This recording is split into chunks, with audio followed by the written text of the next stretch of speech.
सच बताना, पिछली बार अपना दिमाग कब यूज़ किया था? मतलब कितने साल पहले? जब से ये चैट जीपीटी आया है, लाइफ आसान लगने लगी है। होमवर्क सेकंड्स में, ईमेल्स चुटकियों में।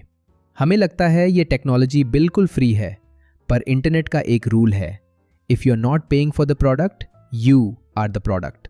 क्या चैट जीपीटी सच में हमारी हेल्प कर रहा है, या ये हमारे दिमाग के साथ एक स्लो स्कैम कर रहा है? आज हम इस मैजिक टूल की रियलिटी चेक करेंगे, और मैं गारंटी देता हूँ इस वीडियो के एंड तक आपका एआई यूज़ करने का तरीका हमेशा के लिए बदल जाएगा। लोग आजकल दिमाग से कम और चैट जीपीटी पर ज़्यादा उम्मीद रख रहे हैं।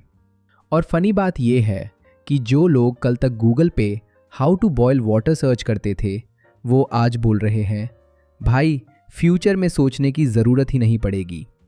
लेकिन वेट, क्या हमने कभी रुक के सोचा है कि हम एक्चुअली डील किसके साथ कर रहे हैं? देखो, इंडिया में हमारा रिलेशनशिप टेक्नोलॉजी के साथ थोड़ा टॉक्सिक है। जब कोई भी नई चीज़ मार्केट में आती है तो हमारा रिएक्शन एक्सट्रीम हो जाता है। या तो हम उसे सीधा भगवान बना के मंदिर में बिठा देते हैं, या फिर बोल देते हैं, अरे भाई हटाओ, सब कुछ स्कैम है, बस 2 दिन का ड्रामा है। लेकिन चैट जीपीटी के केस में सीन थोड़ा अलग है। यहाँ फियर और स्टूपिडिटी का एक परफेक्ट कॉकटेल बन गया है। एक तरफ वो लोग हैं जो पैनिक में बैठे हैं, भाई मेरी जॉब गई, मैं रोड पे आ गया। और दूसरी तरफ वो जीनियसेस बैठे हैं जो सोचते हैं, इससे एक बिजनेस आइडिया पूछ लेता हूँ, कल सुबह तक अंबानी बन जाऊंगा। और फिर आते हैं मेरे फेवरेट्स, वो लोग जो चैट जीपीटी से पूछ रहे हैं, भाई उसने सीन करके रिप्लाई क्यों नहीं किया?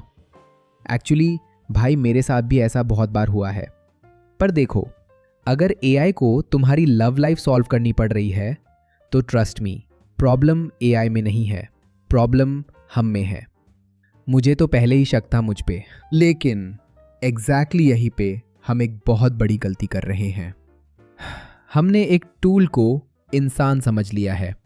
समझने वाली बात यह है कि चैट जीपीटी के पास हमारे जैसा दिमाग नहीं है।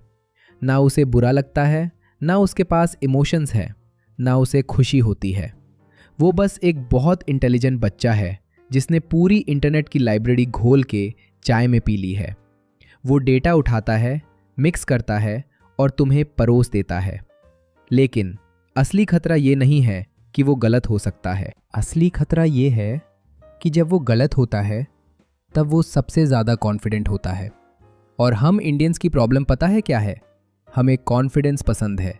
अगर कोई बंदा कोट पैंट पहन के झूठ भी बोले तो हम उसे सच मान लेते हैं, सिर्फ इसलिए क्योंकि वो बंदा हमें कॉन्फिडेंट लग रहा है।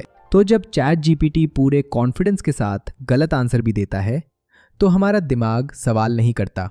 हम सोचते हैं, अरे ये तो मशीन है, इससे गलती कैसे हो सकती है? तो असली सवाल ये नहीं है कि चैट जीपीटी हमारी जॉब्स खा जाएगा या नहीं।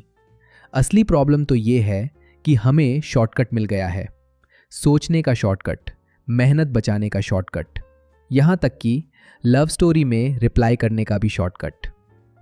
धीरे धीरे हमारा दिमाग सर्च मोड से एक्सेप्ट मोड में जा रहा है। हमने अपने दिमाग से सवाल पूछना बंद कर दिया है, बस आंसर कॉपी पेस्ट कर रहे हैं।